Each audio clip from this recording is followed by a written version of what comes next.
What about the payments, the $5,000 payments, Taylor? Do you feel they would be inflationary? I know. This is the hill I'm going to die on, you guys. Totally unpopular opinion here. Brian, you came at me yesterday for this. I will Could again. we just He's got your back.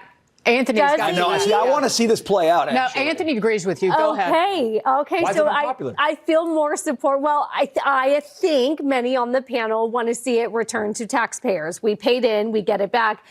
I vote we use it to pay down some of our debt, but then it doesn't actually, we don't see tangible results. But I think we have a debt problem in the country. Well, if you think about it, a handout is still a handout. And so if you're giving money from the government to people, it's inflationary. Wait a sec now. It's inflationary. Handout. 100%. Because what you're doing is you're basically taking money. Yes, it was the people who gave it to the government, but whether the government prints the money or they take your money and they give it back, right? It's an inflationary action. And so what I think is much better is forget a one-time payment, right? We are going through this radical change where we're going to get government spending down, take that and use it to drop the federal income tax level. I don't want a one-time check. I want the federal income tax level to be lower for all Americans for the next 20 years. And that is a much, much more radical change.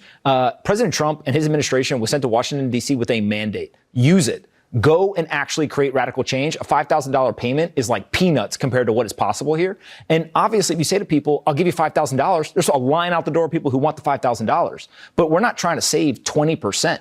Right? What we're trying to do here is we're trying to knock down a $2 trillion annual deficit. And if we can get to a surplus, we have not had a surplus in this country for more than 20 years. Yeah. If we can do that, President Trump will be very well liked across the country because that means that federal income tax level is going to come down and it will actually lead to more money in people's pocket, which is ultimately what they want. They want low inflation. They want more money in their pocket. And that's what you do without giving out $5,000. It's easier to say that when actually I know that I'm not really sticking my head out. When everyone actually does that. I might be the only one on opposite you guys. I don't know where you You're in stand. handout, Cam? Yeah. It's not a handout. Yes, It's not a handout. It's a tax refund. When you're running a $2 trillion deficit every year, $3.5 trillion the last 2 fiscal years, more than $800 billion just the first quarter of this fiscal year, it's a handout and it's political pandering. And the American people doggone well know it. I told Anthony yesterday, it's like you stop going out to eat dinner and start cooking at home to save money, to pay down your $10,000 in credit card debt.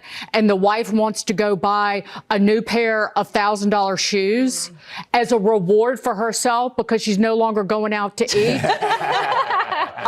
It doesn't work like that. You take the savings and you pay down the debt. And when you get rid of your credit card debt, then you can reward yourself. Until then, no way. We saw this locally, right? Kathy Hochul, the governor of New York, she announced an inflation refund check. And her whole idea was inflation's higher, so sales tax is higher. That revenue coming to the government. Totally different. Totally different. No, totally different. Okay, look.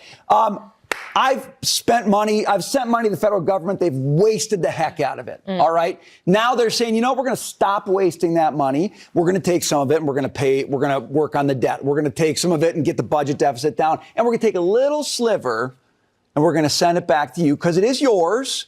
And by the way, it's good for America to taste a little bit of the benefits of cutting spending so that we want more of it. It's not all economics. There's politics here, too. Would you rather get a $5,000 check or them cut the federal income tax level from 37 to 30%? Don't take it from me in the first place. I'd be happier about that. That's what I'm saying. Like, right. I don't need to send it to you for you to hold on. Do both. You can do it all.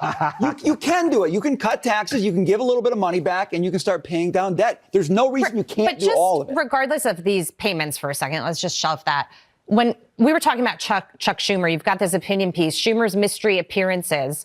Is he fronting the anti-Trump protest because nobody else will? It kind of makes you think about his role in this, but also the Democrats. I mean, we are doing something that you can applaud here. And instead, we've been covering how they're melting down, they're cursing, they're screaming, they're crying, and they're screaming bloody murder. So why is the messaging all, and he's the front person for it. Why can't they get on board with being more efficient? Is it what sticks out to me is there was a great Wall Street Journal op-ed this morning talking about how, and we had played some of the clips about the Obama bros who had tried to do DOGE 10, 15, sorry, my math is bad, 20 years ago. They're not telling the truth. They didn't try very hard. No, they're not telling the truth. Well, and what they're saying is that all the Congress fought back against Obama. Everyone's stuck in their heels. They're like, no, we can't actually cut.